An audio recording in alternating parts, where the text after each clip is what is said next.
There's a name in my notebook that I don't recognize anymore. Carmen Alvarez. I wrote it myself. That's my handwriting. That's my ink. Next to the name, in smaller letters, 3rd grade teacher, 31 years, African violets, the purple ones, Moon River, promised to remember.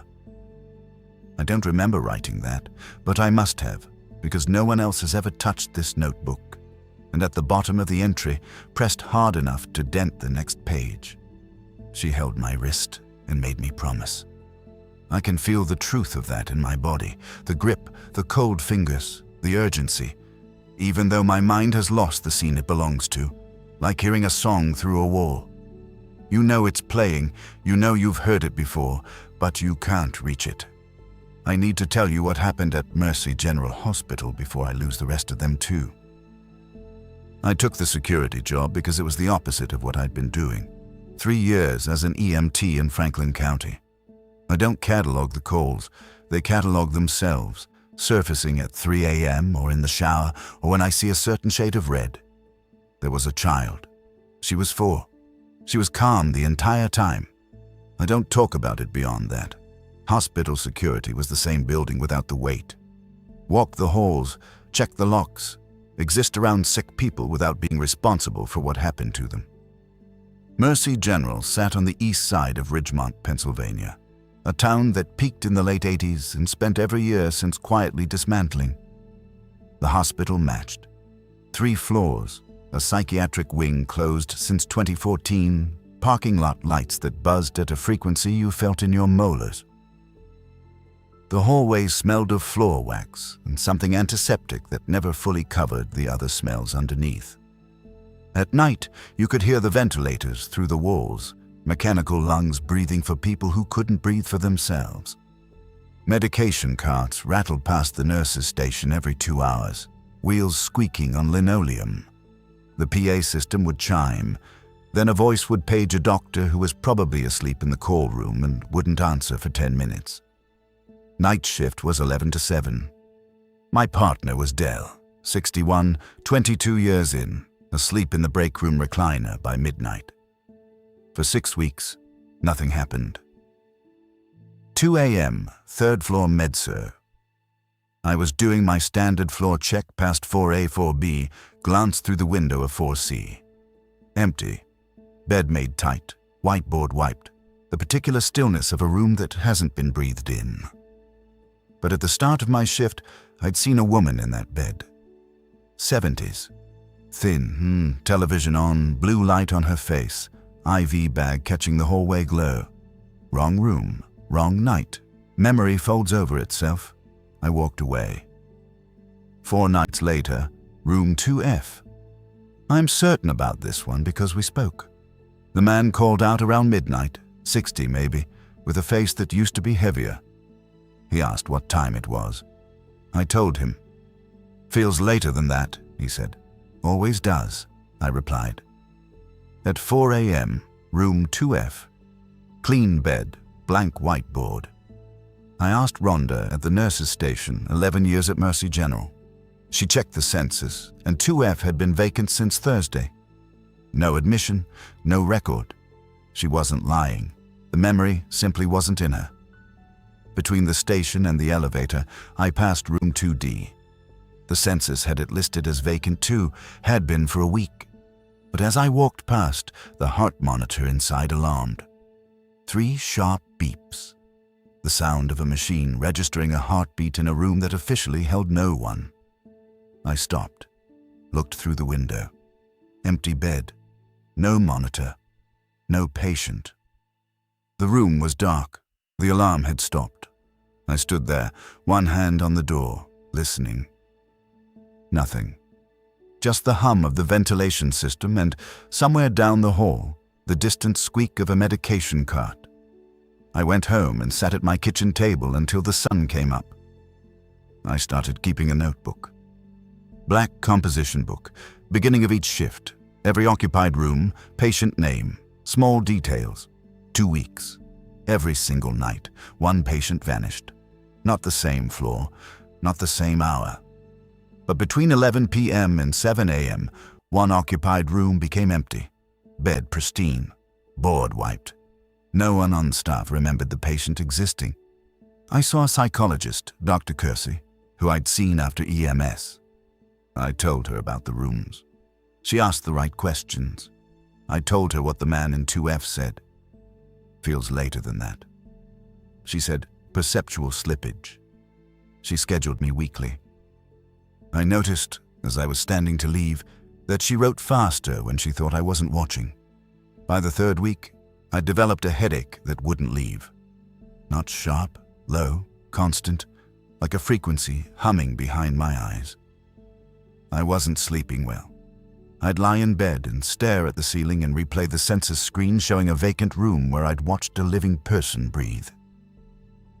The night I walked into room 5B is when I stopped being able to explain any of this. Third floor. Older man, mid-70s. Heart monitor, nasal cannula, the wet gravel breathing of lungs filling with fluid. Asleep. I went in. The floor was cold through my shoes. The heart monitor beeped, slightly irregular, slightly too fast, the sound of an actual heart working. I could smell menthol, and underneath it, the stale, sweet smell of a body that has been still too long. I touched the bed rail. Cold chrome, a tiny burr where the plating had chipped, rough under my thumb. I raised my phone and took a photo, looked at it immediately.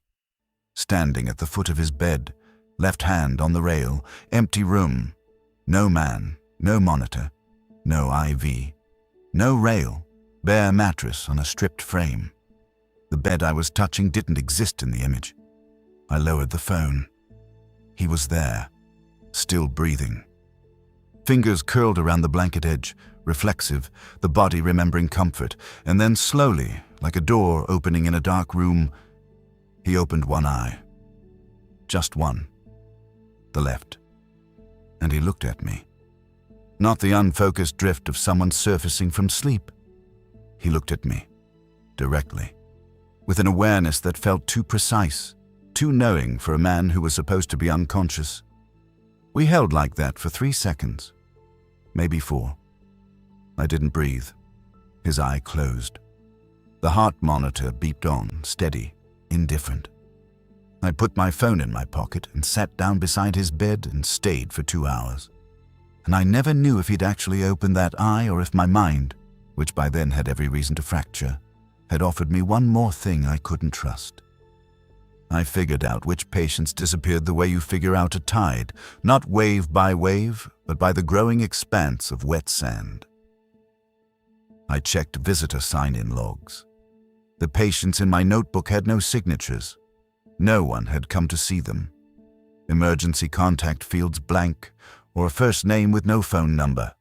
No flowers, no get-well cards, no jacket on the guest chair. No half-empty coffee cup from someone who'd been sitting there. I stopped labeling what connected them. I didn't need a word for it. The empty bedside tables said it clearly enough. I started sitting with them. Not officially. I'd find the one, and I always knew which one. The way you know which light bulb is about to go, and I'd pull a chair to the bed and stay. As if being a witness might be enough to hold them in place. Carmen Alvarez. Room 3D. Thursday night, 78. Pneumonia. Awake, sitting up, watching the doorway with the focus of someone who's been listening for footsteps. "You can see me," she said, not a question. "Of course I can see you. Sit down, please." Up close, she adjusted her hospital gown at the shoulder, a quick, self-conscious tug, the kind of gesture you make when company arrives and you wish you were wearing something else. Her hands settled on the blanket like 2 folded paper cranes. On her left hand, her thumb tapped lightly against her ring finger, against the groove where a ring used to be. She did it the way some people bounce a knee. Automatic. A body remembering what the hand had lost. "I've been here 12 days, she said. "The nurses come in, they check the machines, but they're looking at a task. I taught 3rd grade for 31 years. I know what it looks like when someone's looking past you." She smoothed the blanket. "My daughter stopped calling in March. Not because she's cruel. I just became optional." She paused. "You know how it happens. You stop being someone people think about on purpose. You become someone they think about when reminded, and then the reminders stop." She looked at me, and a small smile crossed her face. Quick, crooked, real. "You know what's funny?" she said. "I used to tell my students that everyone matters, every single day, 31 years of saying that." She laughed, a short, dry laugh, the kind that has a crack running through it. "Turns out it might be one of those things that's true until it isn't." The smile faded. Something fiercer replaced it. "My favorite song is Moon River," she said. "I kept African violets on every windowsill, the purple ones, not the white. The white ones always looked lonely to me. I had a student my first year, Jennifer Coolidge, front row, a lisp she hated. I gave her extra reading time so she could practice without the others hearing. She reached out and took my wrist, cold fingers, impossibly light. 'Remember all of it,' she said, 'not just my name. Remember the purple ones. Remember Jennifer. Remember that Moon River made me cry every time, and I never understood why, and I never wanted to.' I promised. At 4:12 a.m., room 3D, clean bed, blank whiteboard. I said her name in the hallway. Carmen Alvarez. The sound didn't echo. It just stopped, absorbed by the linoleum, the drop ceiling, the empty air. I went to the ambulance bay and sat on the cold concrete and cried the way I cried after the 4-year-old. Not dramatic. Slow. The body releasing what the mind refuses to process. I found Margaret Calloway in February. 34 years as a nurse at Mercy General. She lived in a duplex 12 minutes from the hospital. She opened the door before I knocked. "You're the new one," she said. "Come in." Her kitchen was covered in post-it notes. Yellow, pink, blue stuck to the cabinets, the refrigerator, the window frame. Names. Linda, room 6A, brought her own pillow. Ernest, welder, hands like sandpaper. Some had just a first name and a question mark. Some had only a date. Photographs pinned in crooked rows on the wall by the table, patients in beds, staff in scrubs. But in some of the photos, she'd circled areas with red marker. The beds were empty, the hallways were vacant. Whatever she'd been photographing was no longer in the image. She poured coffee without asking.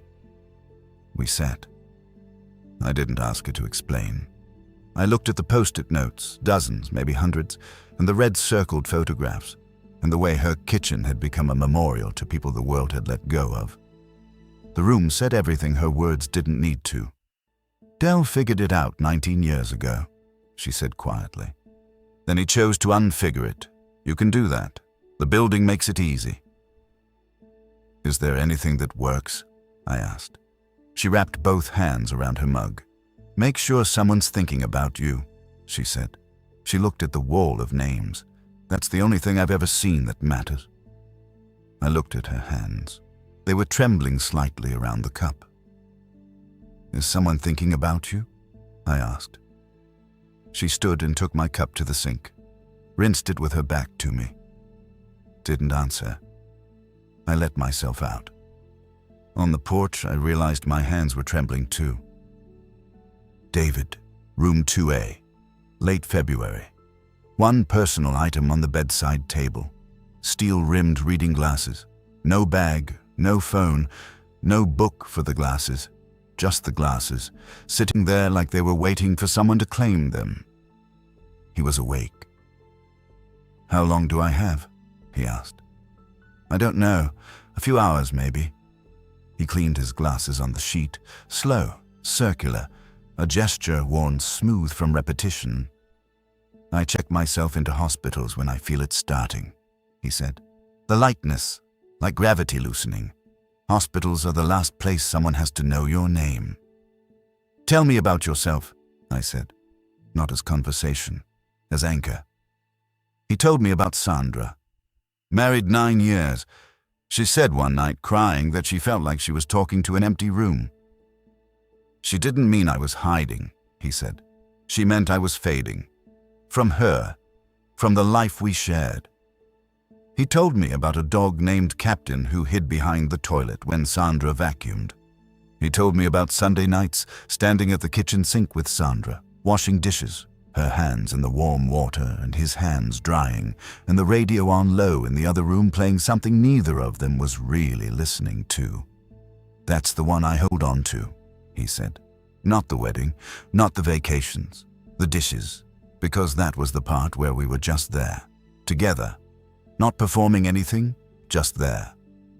He told me about his mother's pork chops with applesauce from a jar because she said life was too short to make applesauce from scratch.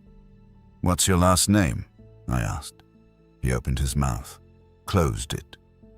"I had one," he said.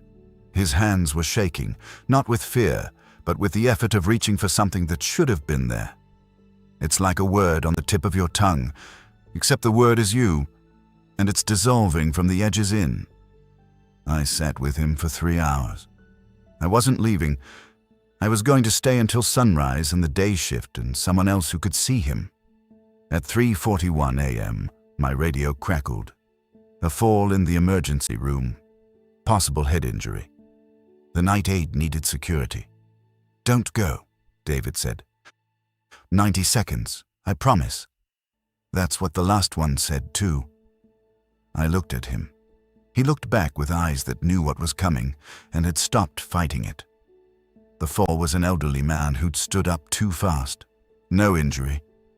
I helped him into a chair, turned, walked back fast. The hallway felt different. Not the temperature, not the light, the density, like a note that had been ringing for so long I'd stopped hearing it, and then it stopped, and the silence was louder than the sound had ever been. Room 2A. Clean bed, blank whiteboard. No reading glasses. 90 seconds. I could have stayed.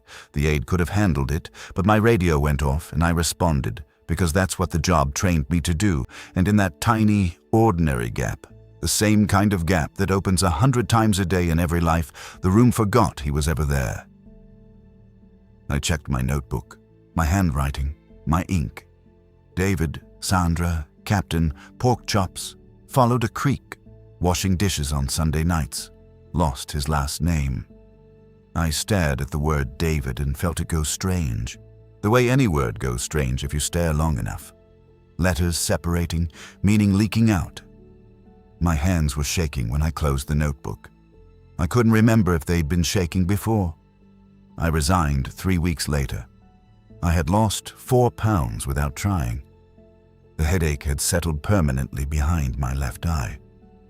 Some mornings I'd reach for a word, a simple word, toaster, envelope, and find a blank space where the word was supposed to be.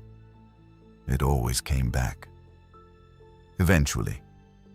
But the half-second of absence was enough. I drove away from Mercy General for the last time on a Tuesday morning.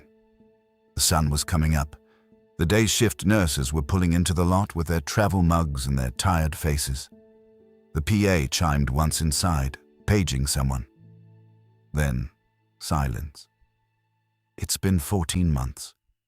I work at a hardware store, day shifts. I talk to customers about sandpaper and wood stain and which cork holds up in humidity. A man named Hector comes in every Saturday for a different size bolt.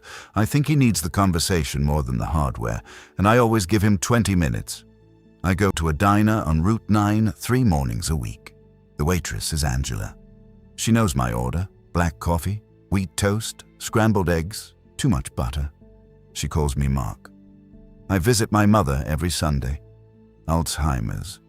She hasn't known me in over a year. I hold her hand and tell her about my week. I make sure that for 2 hours, someone is choosing to think about her. I called my ex-wife Jen. 3rd try. We talked for 40 minutes about nothing. Awkward, full of long pauses. At one point, we both went silent for so long, I checked if the call had dropped. It hadn't. She was there. I was there. 2 people holding a thread made of nothing but breathing. I go to a group on Thursday nights. Circle of chairs, people saying true things. I don't tell them about the hospital, but I listen. They listen. Last Tuesday, Angela called in sick.